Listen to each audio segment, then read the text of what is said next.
What's up, YouTube? So before we get started with this video, on First Take, they're going to be talking to Magic Johnson, and they're going to be asking him about his relationship between LeBron James and what happened when he left. So let's see what they have to say about that. I respect LeBron for what he's just said, and I love LeBron. I love his family, what he's done for the Laker organization, what he did for me as the president of the Laker organization. But sometimes as a man, you have to make decisions based on your well-being. Right? And I made that decision based on me and my own happiness. And so I could have done it a different way. Yes, he's right. But I did it my way. And that doesn't take anything away from our relationship or how I feel about LeBron. But sometimes as a man or a woman, you got to make decisions based on your own happiness. And sometimes you just got to go out and do your thing. And that's what I did. But Magic, So I'm happy that Magic Johnson has admitting to some of the wrongdoing in this whole situation. And I do believe he probably could have handled the situation a little bit more professional by even just a little phone call to LeBron James or Jeannie Buss. But at the same time, like I said in other videos, that just tells you how bad things were behind closed doors with Magic Johnson, LeBron, and Jeannie Buss and Rob Pelinka. That just tells you how bad things were behind closed doors. So I'm glad that he admitted to it. He definitely could have handled that situation a little bit more better. But again, that just shows how bad things were behind closed doors. So let's keep going. Talking about the way you did it. Do you have any regrets about the way you did it? No.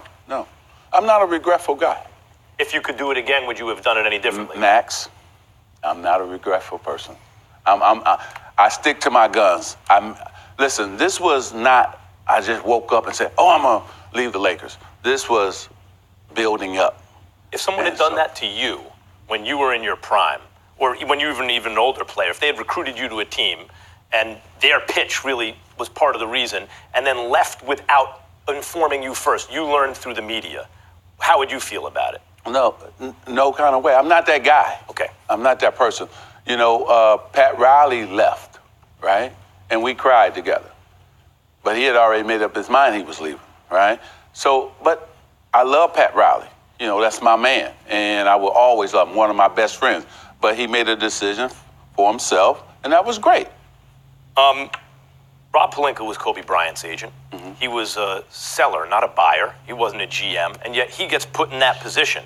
And then when you try to get things done, he has enough power to stop you, essentially, it seems to me, what you're saying. Where does Rob Pelinka's power come from? I think you're asking me, is that based on Jeannie Buss or Kobe Bryant? Or Kobe Bryant. Hey, it could come from both sides. But one thing Jeannie does, she respects him. And I think she knows him based on him working for Kobe Bryant. And now, as Laker fans, as I am, we got to sit back and say, hey, we got to support Rob Pelinka, just like we got to support Frank Vogel, the new coach. Mm-hmm. And we hope that they do a great job because, listen, I'm going to still be at every Laker game. Mm-hmm. What happened to me, I'm over that. I was over that the day I left. Mm-hmm. I went back to running my business. Mm-hmm. I left on Thursday. I was in my office on Monday, right? And so, but I'm still pulling for the Lakers. I'm still a Laker, and I will always be a Laker. So back to Max's question, as far as who has all the power, it's Jeannie Buss. It's Jeannie Buss has all the power. And she gave some power to Rob Pelinka, which she shouldn't have done if you're going to give power to Magic Johnson, because that's a contradiction right there. Especially Rob Pelinka's a snake. And Max keeps trying to push the narrative that somehow Kobe Bryant's involved in this. And if he does have any type of involvement, that's because Rob Pelinka is his agent. So obviously they're going to hear Kobe Bryant's going to maybe have 1 or 2% of say of what might be happening. If that. Only ties Kobe has to this is Rob Pelinka. Rob Pelinka's a snake. So as far as, this whole deal of where does his power come from, that comes from Jeannie Buss giving Rob Pelinka the power. And what it is she has too many Chiefs out there and not enough Indians, because you can't give power to Rob Pelinka to override anybody else. While at the same time you have Magic Johnson having the power, and they're both overriding each other. And it just can't work that way. It just cannot work that way. So let's keep going. Stay with Rob Pelinka for this one reason.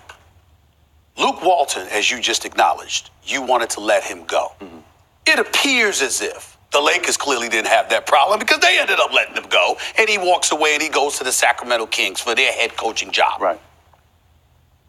Did you want also to get rid of Rob Pelinka and was denied the opportunity to do that? No, we never had a discussion about that. Okay. Yeah, I think that what I wanted to do was just bring in my coach. If you're gonna judge me, you know, you got to judge me by me bringing in my own people. Who was that coach?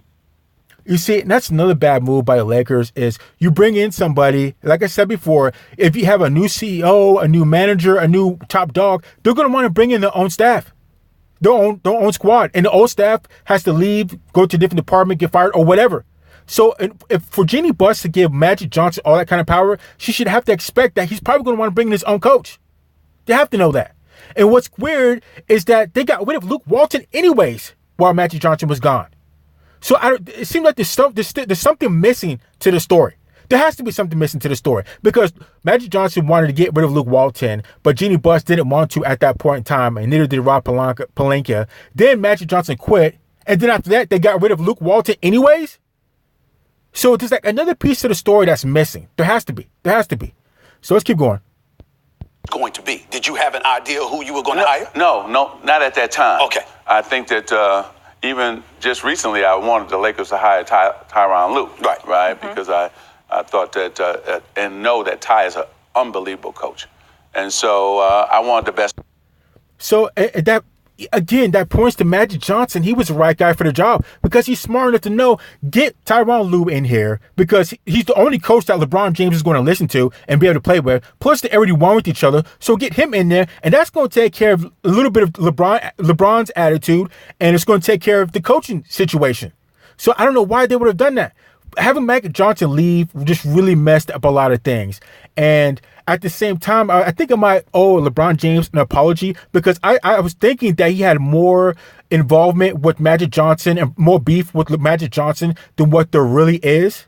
But at the same time, I think Magic Johnson might be being politically correct and not saying too much, even if he does have a little bit of beef with LeBron James, because that's such a small problem compared to what's going on with him, Pelinka, and Jeannie Buss. So I think I do owe LeBron James an apology for blaming him as having much blame between him and Magic Johnson than it really is. Now, LeBron James is still a problem. He's still a problem because he has problems with other teammates. He's uncoachable unless it's with Tyronn Lue. There's been times where he, just quitting on defense, and Kyle Kuzma had to push him on defense, and just a bunch of things that LeBron James is the front runner of the problems of the Lakers. And not being able to recruit players now because nobody wants to play with them. And behind closed doors, the problem is Rob Pelinka. So between Rob Pelinka and LeBron James, those are the two major problems of this situation. So I don't know. Let's keep going. For the Lakers. That's what is perplexing to me and why I ask where Pelinka's power comes from. And it seems to be rooted in his relationship with Kobe Bryant and then Kobe's relationship with Jeannie. The reason I ask is what Stephen A. just said.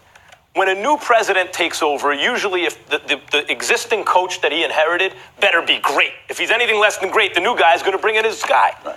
When that coincides with the fact that you wanted essentially to bring in LeBron James's coach. So there's also the power struggle. A lot of times the superstar wants his coach.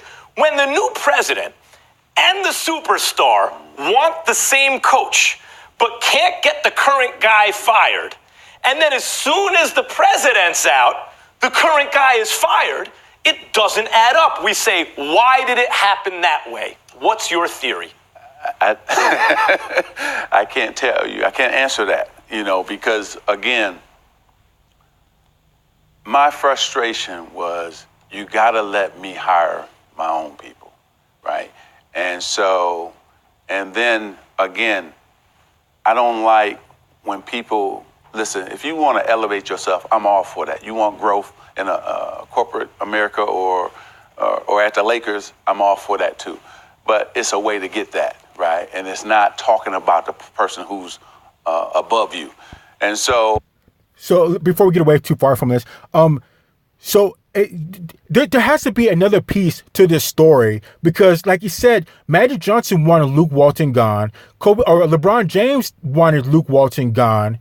That didn't happen. Then Magic Johnson left, and then they got rid of Luke Walton.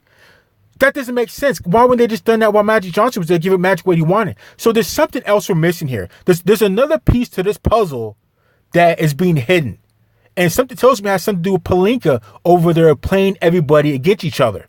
So I don't know. Let's keep going. I told him when I'm not having fun, I'm going to leave, right? And I just didn't have fun anymore.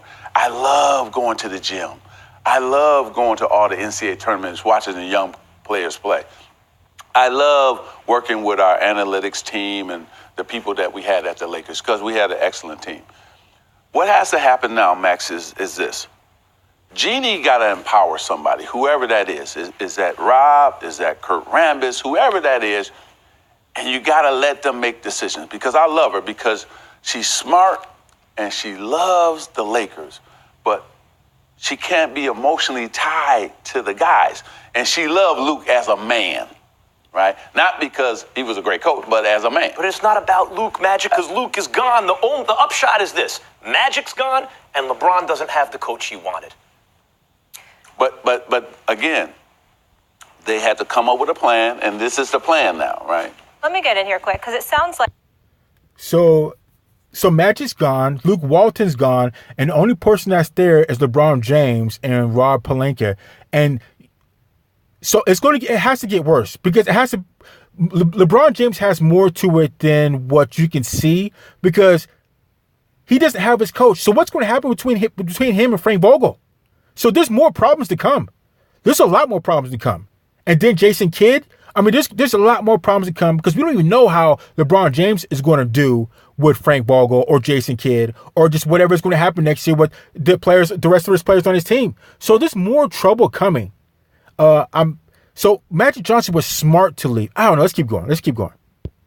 Jeannie's listening to a lot of different voices that might be clouding her head. And we mentioned Rob Pelinka. We mentioned Kobe. I know there's others. Who do you think is dominating her thought process and decision-making? The main voice. Well, I think that Jeannie will always make the final decision, but she huddles up with Linda Rambis and probably now even, I think Phil Jackson advises her a little bit. Okay. What about Kurt Rambis, too?